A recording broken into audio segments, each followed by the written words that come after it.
Assalamualaikum Sobat Good Mood. Kali ini aku akan melakukan perjalanan religi yang sangat menarik nih.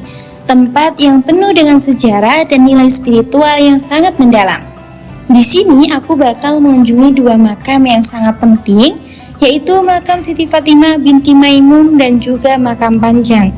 Yang keduanya punya cerita besar tentang sejarah masuknya Islam ke Pulau Jawa. Nah, siapa nih yang kepo? Ikuti terus perjalanan kita ya. Halo Sobat Good Mood. Jadi kali ini aku ada di salah satu wisata religi di Gresik. Tempatnya di Makam Panjang. Kalian penasaran kan Makam Panjang itu makam apa ya? Kayak namanya aja unik gitu loh, Makam Panjang.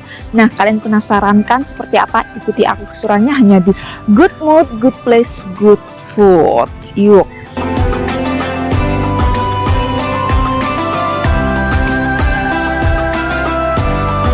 Jadi, sebelum kita menuju makam Siti Fatimah, kita harus tahu dulu nih tentang sejarah Islam di Pulau Jawa.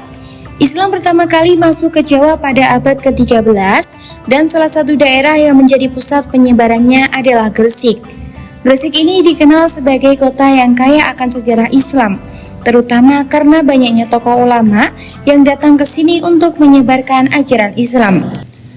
Menurut Hajah Ainur Rofiah, juru kunci makam, Siti Fatimah atau dikenal dengan sebutan Putri Retnoswari, lahir di Melaka pada tahun 1064 Masehi. Ayahnya bernama Maimun, bergelar sebagai Sultan Mahmud Syekh Alam, berasal dari Iran, sedangkan ibunya bernama Siti Aminah, berasal dari Aceh. Maimun sendiri merupakan sepupu dari Syekh Maulana Malik Ibrahim atau Sunan Gresik, sehingga Siti Fatimah binti Maimun merupakan keponakan dari Syekh Maulana Malik Ibrahim. Nah, ini dia guys, makam Siti Fatimah bin Maimun. Jadi aku tadi udah dapat kuncinya langsung dari juru kuncinya guys. Alhamdulillah kita diberi kesempatan langsung untuk membuka pintunya langsung. Yuk, kita buka guys. Bismillahirrahmanirrahim.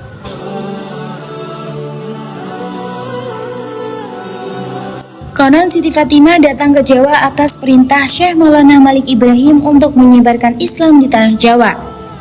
Menurut Haji Hashim Ali, juru kunci makam, bukan Siti Fatimah yang datang terlebih dulu ke Jawa, melainkan Syekh Maulana Malik Ibrahim. Syekh Maulana Malik Ibrahim menginjakkan kaki di tanah Jawa sekitar tahun 1079 hingga 1080. Sedangkan Siti Fatimah menyusul kemudian pada tahun 1081. Saat datang ke Jawa, Siti Fatimah binti Maimun masih berusia 17 tahun.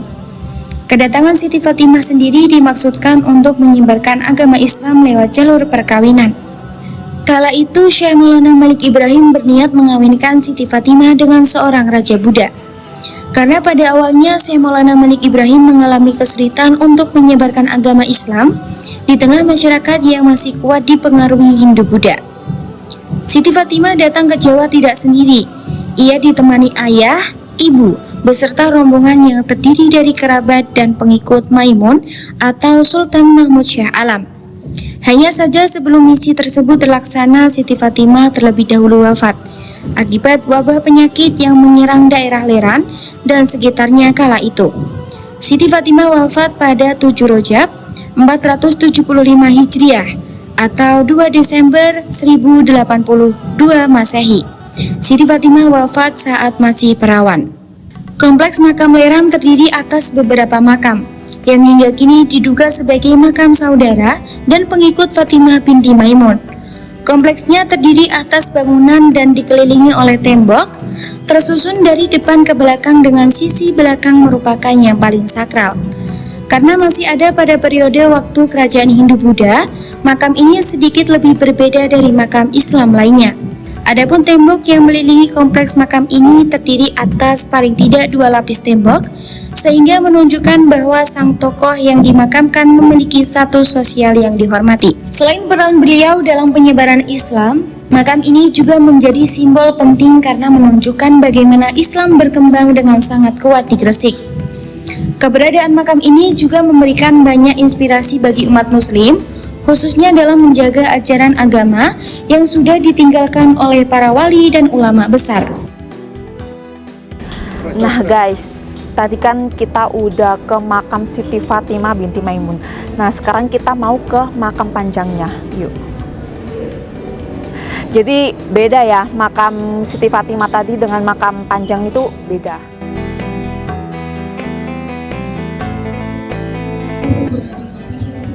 Nah guys, sekarang aku udah ada di makam panjangnya. Kalian penasaran kan makam panjang itu makam apa sih?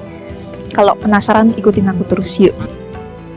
Kita langsung masuk aja guys. Assalamualaikum ya ahli kubur.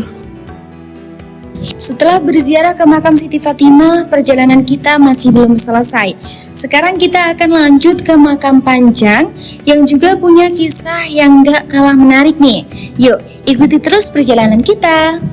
Nah, selain makam Siti Fatimah, di kompleks pemakaman ini terdapat banyak makam lainnya nih. Salah satunya yang menurut aku sangat unik dan membuat heran pengunjung yang datang adalah makam yang mempunyai panjang tidak wajar. Tidak seperti panjang makam pada umumnya yang hanya kisaran 2-3 meter saja. Di situ terdapat 3 makam yang mempunyai panjang di atas 5 meter. Makam-makam tersebut adalah makam dari Sayyid Ja'far, Sayyid Karim, Sayyid Syarif, ketiganya paman dari Siti Fatimah. Nah, Sobat Good Mood, kenapa sih kok bisa disebut sebagai makam panjang? Karena itu adalah sebagai bentuk lambang beliau dari karomahnya ilmunya yang tak pernah putus. Seperti halnya makam Siti Fatimah binti Maimun, makam panjang ini menjadi salah satu tempat yang dikunjungi banyak orang, terutama mereka yang ingin mendoakan dan memohon berkah. Dan seperti yang kita tahu, Gresik memang penuh dengan sejarah ulama besar yang mendirikan pondasi Islam di Pulau Jawa.